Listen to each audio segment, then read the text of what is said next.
Well, this balcony, I just want to point out a couple things.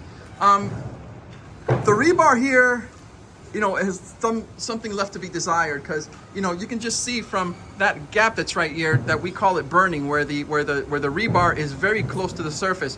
When that kind of thing happens, you are going to get spalling in a much shorter period of time than you would if it was installed deeper. There's ACI codes that require certain depth of steel for certain sizes of rebars and mixes, etc. But that's something complicated. But what I'm saying is that another thing that I saw is that you see these pieces of steel coming out like this, right? There's supposed to be a continuity. There's supposed to be lap splices of a steel bar here, and these steel bars go like this, and they cross and they tie into the ones that come out like this.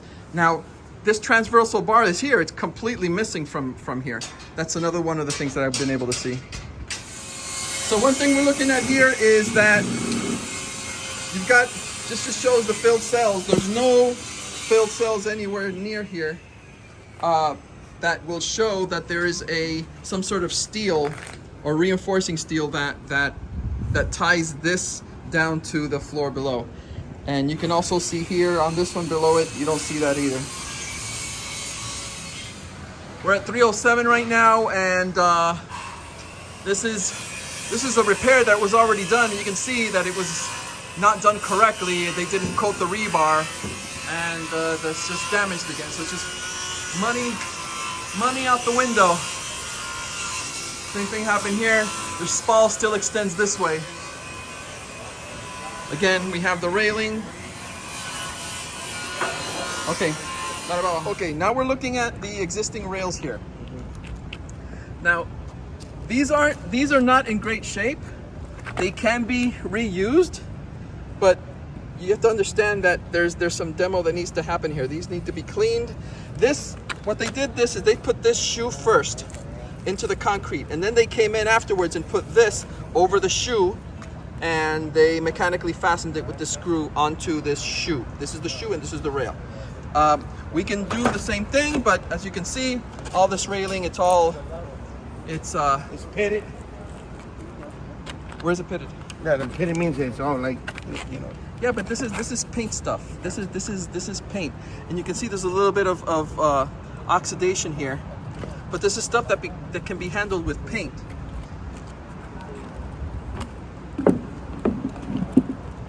Yeah, same thing here. Now here, there's a piece of wood. For some reason, there's a nailer here, or some sort of furring strip that was here. Now what's causing this to bubble and become hollow is that, you know, water gets in here and it sponges and it detaches this stucco that's here. So that's why we have this kind of thing here. So I just told the guys, just take out the wood and just stucco this back to how it was. Now we're in the unit below, unit 807. The main thing I want you to see is that, you know, we've taken off the topping slab here, but this is for a reason, because this whole area here, as you can see, is damaged. If we had not taken off the topping slab, we would not have been able to see this. Now, let's just walk around here. Here you see the topping slab again. Here you see the same thing happen here where this was hollow. And one of the things we're talking about here is the composition of this knee wall here. Now, I call it a knee wall because it's only so many inches high until we get to the 42 inches. Let's just call it a knee wall. But from what I see from below, and I will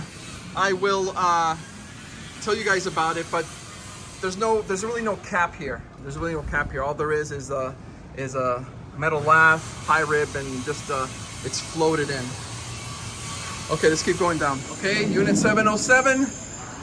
The entire lower part of this half is damaged. You can see that there was a concrete repair that happened here before, which is this strip that's here. But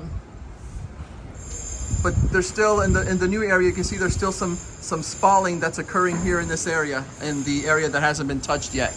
But what I can tell you from here, this is the floor of unit 707. You can see here that there was obvious damage here as far as spalling is concerned, and also underneath it on the top and on the bottom bed. Here the same thing happened on the top and the bottom. And there's some damage here also, but This is basically why this complete thing had to be taken down, because it was damaged all across the entire balcony, but also on the bottom bed and the top bed.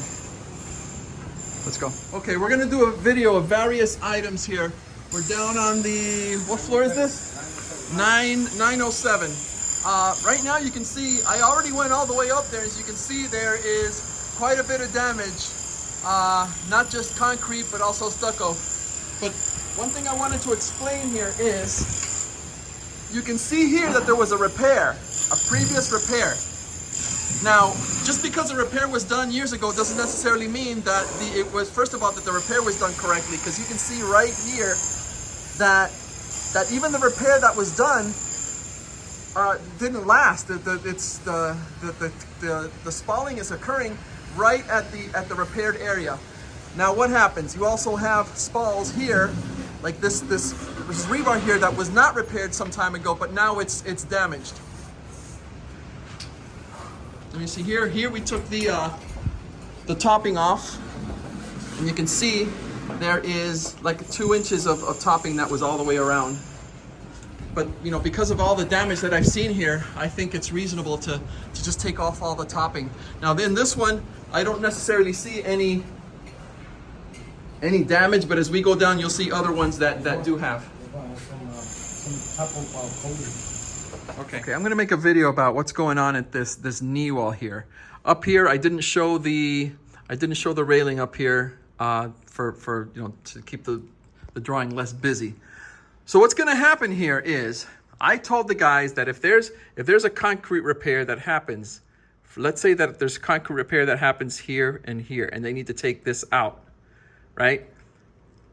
I told them that the knee wall needs to stay in place, okay? The knee wall needs to stay in place, so there wouldn't be any work there. However, if this is 3 feet, that's fine, knee wall stays in place. Once it goes above 3 feet, let's say it goes to maybe 5 feet, then there's nowhere that if it goes more than 3 feet, then they would have to tear down this section of the knee wall, because it's a dangerous situation where this block's just going to be up in the air, not being supported by anything, and that can fall. So if it's 3 feet or less, then they don't take down the knee wall. Okay? Obviously, like we've had in the other areas, obviously, if it's more than 3 feet, then yeah, they're going to take that portion down. If it's the entire balcony that goes, then obviously the entire knee wall is going to come down. Okay? That's the rule that we have. Now, typically in these kinds of situations, you have a piece of steel that goes like this. You have what we call a hook bar. It goes like this, which is basically, it's supposed to be poured in with the original slab.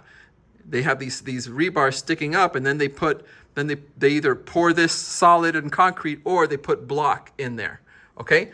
But your building has absolutely nothing in here. Okay? That is not good. That's a faulty design and or faulty construction. So what needs to happen here, regardless of whether we need to do repairs or anything, we need to design, we need to engineer what we call a drill and dowel, which is basically let's say every 16 inches, we're going to, now there's holes up here. This is the holes for the blocks. Okay? We're gonna cut into the block like a little ditch, right? A little ditch. Let's say every 16 inches, we're gonna cut a little ditch here. So so when we take this out, there's gonna be a hole in here. So we're gonna make a hole, we're gonna drill a hole in here, and we're gonna epoxy what we call a dowel, or a piece of steel. Once we epoxy this down into the slab, into this 8-inch slab, then we're gonna put a piece of wood over it, and then we're gonna fill it from the top, and then this becomes like a mini little column, solid. Do the same thing. Now I'm just assuming now that it's gonna be 16 inches. I haven't done any calculations or designed anything, but yeah, you're gonna end up having this, okay? Whatever that is, you're gonna have these little columns, okay? Now, once that happens, we need to come back and put this railing on top of here, right? So this railing that comes here needs to be tied down to something. Now this railing is supposed to be designed for 200 pounds of pressure. There's nothing here on top of this so that this can attach to. If you looked at the video, you'll see that these things, there's a little plate, and then it comes down like this. There's a little plate here with the 4 holes. And this little shoe gets attached to the top of the wall.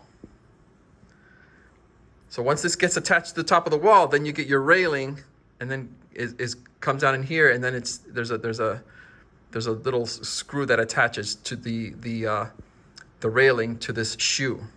So what happens? You've got block here. You've got block here. So these things here cannot get attached to this. That's something we have to look at, because I've seen some of them where the thickness of this overlay is maybe not even 1/2 inch. So I don't even know how these things get attached to 1/2 inch. Maybe they're attached into the places where you have meat between the block. This is all meat between the block.